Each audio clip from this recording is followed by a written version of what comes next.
cannot help recalling my long association with the late Sathguru, who was always inviting me to the foundation, and she used to treat me like a young son of hers. And whenever I spoke from the podium here, she would listen very, very carefully to whatever I had to say. And her smile, her looks on the face indicated that she was appreciating whatever I was saying. This is her kindness. And when I wrote my book, In Search of Oneness, I presented a copy to her, and it was a book on the consonance between the Bhagavad Gita and the Quran, both the similarities and the parallelism between these two great books, the Bhagavad Gita and the Quran, and also my personal experiences of both the books, how I dealt with them in my life, how I imbibed some of the lessons taught by these two great books and made those lessons a part of my life and continue to use those lessons even today. Now, when I wrote that book and gave it to her, next day I learned that she read the book in one night, overnight. And I got a message that she would like to have 4 more copies of that book because she wanted to give them to her other devotees. So I got the 4 copies and sent it over to her.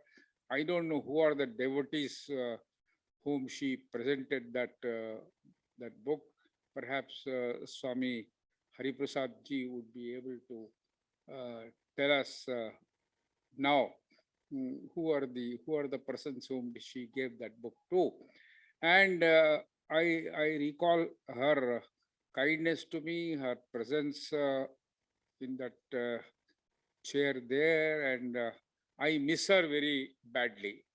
But luckily, she has left an able successor in Swami Shri Hariprasad, who is carrying on her legacy. And what she did during her lifetime is being carried on by Swami Shri Hariprasad. And this conference, 6th of its kind, Swamiji, I am talking about you. I said that even though I miss the presence of Sathguru today, who would have been very, very happy to have attended this conference and listened to all of us. I know she was very fond of me, and she always treated me with great love, affection, and kindness, all 3 combined together. Therefore, I miss her very badly, her presence today in this conference. But I was saying that as far as her work is concerned, she has left behind Swami Shri Hariprasad to carry on that legacy, and he is doing it very ably. And this is the 6th conference of this type, I am told, on this same subject which is being held. And he has been in constant touch with me to get whatever information I could supply to him, which could be of use for this conference and the persons who could be invited. In fact, I suggested the name of the governor to him. He requested me to speak to him in his presence. I spoke to Arif Mohammad Khan Sahab, and who immediately agreed to come over and grace today's function. And he has made a very, very scintillating erudite speech. And after his erudite speech, it is very difficult for me to deliver any keynote address. So I am not going to deliver any keynote address.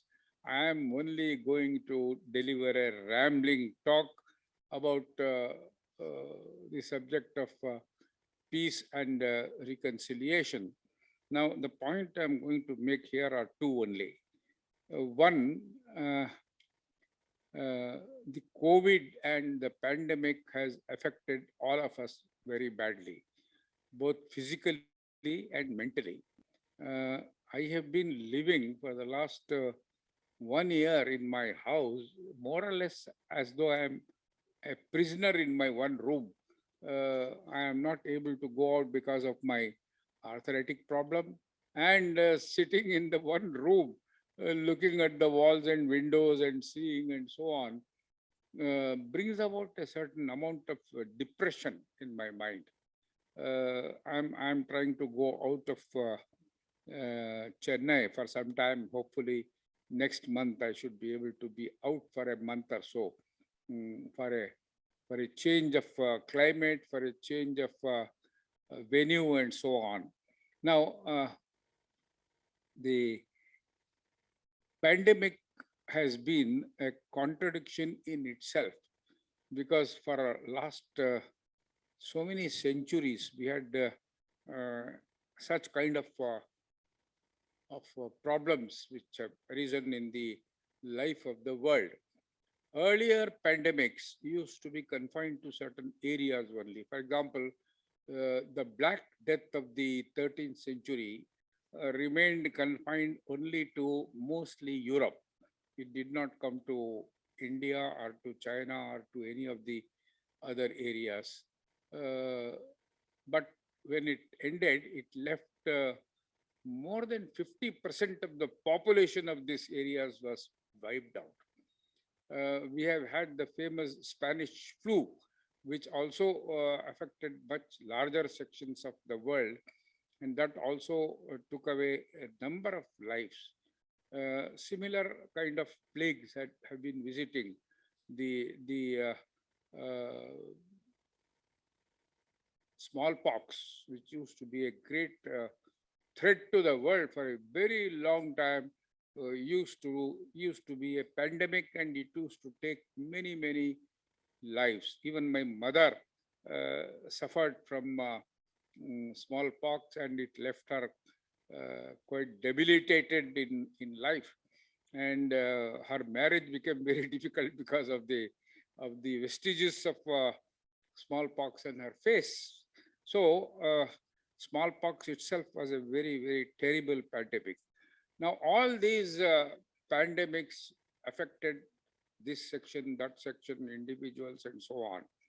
This pandemic has affected the whole world, and not only affected the world physically, but it has affected mentally. I am reading articles about the after effects of COVID-19, which is there in Europe and India and Middle East and other places of the world. So it is in an atmosphere of this type that we are talking about peace and reconciliation and education. This is a great thing, Swamiji, and I compliment you for the courage which you have had in holding this conference at a critical time like this. And I remembered that these contradictions which we are seeing in the world, war and peace, education versus ignorance, black versus white, I mean, you name it, life is full of such contradictions. Everywhere you will find this kind of a contradiction in life. That is why long ago, about 8 centuries ago, Rumi, Jalaluddin Rumi, the famous mystic, and considered nowadays as one of the greatest mystics of the world, he only used 2 expressions: Sulhe azda dast umre in jahan. The life of this world is nothing but an effort to reconcile the opposites. So we are spending a lifetime trying to reconcile all these opposites: the opposite of war, the the opposite of war and peace, the opposite of love and hate, the opposite of, I don't have to enumerate. I'm sure the audience is fully aware of all the contradictions that are facing. In fact, when you are living in your house and you are talking to your wife and children, how many times you get contradicted that we know. It is every time we face similar contradictions. Now, Professor Bhatt, in his speech, referred to Vasudhaiva Kutumbakam, the universal brotherhood of man, Vasudhaiva Kutumbakam. Now, he mentioned something, maybe perhaps he didn't have enough time to clarify. He said that while an individual person should believe in Vasudhaiva Kutumbakam, in the universality of humanity, when we are living in this world, we should expect the other person also should believe and reciprocate. Now, I have got my doubts on that issue, because it is not always possible that you can expect the other person also to reciprocate your belief in Vasudhaiva Kutumbakam. The other person may not believe in this Vasudhaiva Kutumbakam philosophy. So what do you do when the other person does not believe? You have suggested, Professor Bhatt, that we should try to persuade him to come round to our point of view. But it is not always possible to persuade somebody to come round to our point of view. He may still remain obdurate. I remember a story in Rumi. Rumi talked of Abraham, the founder of the Semitic religions. He was in the habit of sitting outside his tent in the evening, and whenever he saw any person passing along who appeared to him to need a meal, he would invite the man to come and sit down and have a piece of bread with him, break bread with him. So one day he was sitting there, and a man was passing along, and he invited the man, come and eat something with me. The man came and sat down, and Abraham gave a shout to inside the tent and told his wife Sarah, Sarah, please send some bread. I have got a guest here. So Sarah sent additional bread and honey. That was what they used to eat in those days. And he placed it before his guest. He said, in the name of God, you start eating. That man, who was about 70 plus, turned to Abraham. He said, I don't believe in God. I hate God. I don't believe in God. I hate religion. Abraham got very upset. He said, you rascal, you have lived a life of 70 plus, and you are sitting as a guest before me, before my tent, with the bread which is placed before you, and you have the temerity to tell me that you don't believe in God, you don't believe in religion, you don't believe in any of these fundamentals. He immediately pulled that plate, sent it back into the tent, and told that fellow, get out, get lost. So the man got up and started walking away. A message came from above, from God. He said, Abraham, that man has been 70 plus, old man, and I have been providing 3 meals to him for a lifetime. You couldn't even provide 1 meal to him today? Just because he said he didn't believe in me, you are depriving him of that 1 meal. Abraham felt very, very bad, very small, tried to recall that man back, but the man had vanished and gone away. So what lesson Rumi is giving us from that story is this parable, that we have to be good ourselves. We have to believe in Vasudhaiva Kutumbakam by ourselves. Whether the other fellow reciprocates and does not believe in it, it's up to him. It is his loss, not my gain. Therefore, I will continue to be good. I will continue to believe in the unity of mankind. I will continue to believe in the goodness of mankind without bothering about whether the other person believes in it or not. Now, I was going through the Yoga Vasishta, the famous book which hmm, is a education to Rama by the Vasishta. It's a sentence which has struck me. I ordered 2 volumes of that book. Unfortunately, it's very good. Sahitya Academy is reprinting it. Is it? Ah, good. I ordered them on Amazon, but unfortunately, the Amazon fellow sent only 1 volume, and they have not sent me the other volume. I wrote to them to send me the second volume, but they have not yet responded. So I have got this only from the 1 volume, where Rama says, where Vasishta says to Ram, the idea that this man is my brother, the idea that this man is my brother and that one is not, is entertained only by petty-minded people. Petty-minded people. This is what Vasishta told Lord Ram. Only by petty-minded people. How can one be said to be a brother and another not, when the same self equally pervades all? This is the fundamental belief. The same self pervades all, meaning it pervades good people, it pervades evil people also. Bad people also contain the same self, the same basic fundamental self.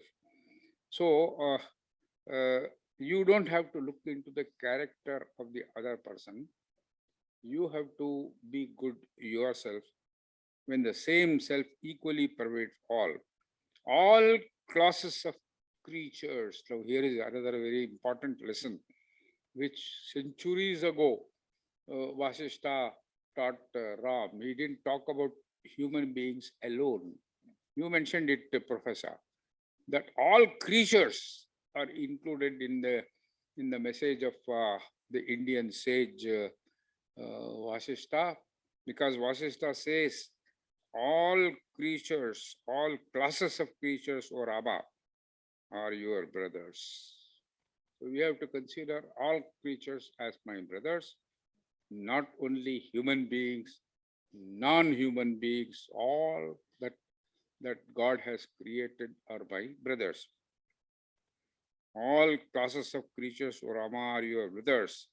There is none here who is absolutely unrelated to you. So that means everyone is related to you.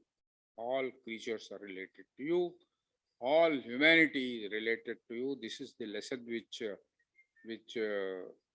Vasishta taught Rama, which Rama followed in his life. Now, this lesson, unfortunately, is something which we have forgotten in India.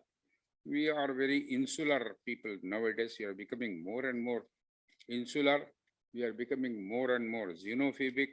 I think we have to give up that xenophobia and consider all humanity as part of ourselves. Rumi taught many things. Rumi taught, I have written a long speech, but there is not enough time. I have to go back home to have invited the governor to come, and he said that we will be commending at 6:45, and my wife is going to curse me that you have sprung this on me without any prior notice. That also happens by men. Often they spring guests on their families without advance intimation. I am in the habit of doing that. Swamiji is lucky that he doesn't have to do it. So I was going to mention one of the, I think it is Mother Teresa, who said that peace starts at home. So you have to start peace at home. Peace between yourself and your wife and your children and your family is the first non-requisite before you go to others. Now, peace, as has been mentioned both by His Excellency the Governor and Professor Bhatt and others, peace is indivisible. You cannot have peace in one corner of the world and believe that, okay, I'm quite happy. I am living in Chennai. Chennai is a very peaceful city. We don't have much of fighting, much of problem, no violence. Of course, there are crimes of passion, but those are only crimes of passion, but not crimes of violence, not crimes of hate. There is no hatred in this corner of the world. So we develop a tendency in Chennai to become a little insular, that since we are quite happy, we are quite comfortable, the rest of the world is also should be comfortable, which is not true. This peace which is prevailing in this part of the world is not universal. It is not happening in the rest of the world. You have people, terrorists, you have got people who hate others for no reason. You have people who go about killing, as the governor mentioned. Freedom fighters don't go about with Kalashnikovs in their hand. The freedom fighter was Mahatma Gandhi. The freedom fighter was Rajagopalachari. He never used a gun. He never used a Kalashnikov or a rifle. You cannot teach peace with the help of a gun. You have to teach peace. You have to teach reconciliation. You have to teach them with love and affection. Only if you have love and affection, you can honestly teach peace to the rest of the world. India is in a very, very good position to give that message to the rest of the world. It has done in the past when people like Swami Vivekananda could go over to Chicago and deliver a speech which was considered to be at that time a revolutionary speech, because no one in America had heard of the kind of message which Swami Vivekananda was giving out there in Chicago.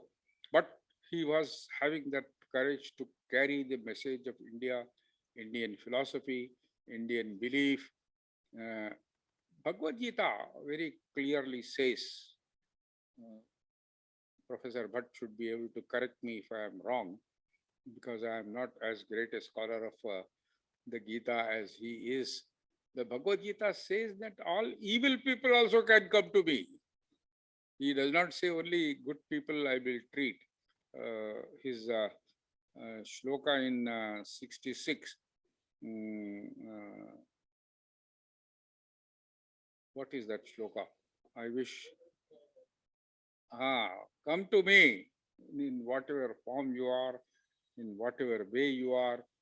I will rid you of all fears. Mahasuchar. So, all fears I will remove from you if you come to me. You believe in me, you surrender to me. Surrender to me and I will rid you of fears. This is what Lord Krishna tells in the Gita. And that he does not say only good people should come to me. He says everybody should come to me. Everybody should surrender to me. This was his message. So therefore, let us believe in that message. Let us surrender to Shri Krishna. Let us believe in Shri Krishna's message and try to bring about reconciliation, peace, and Professor Bhatt has talked about education.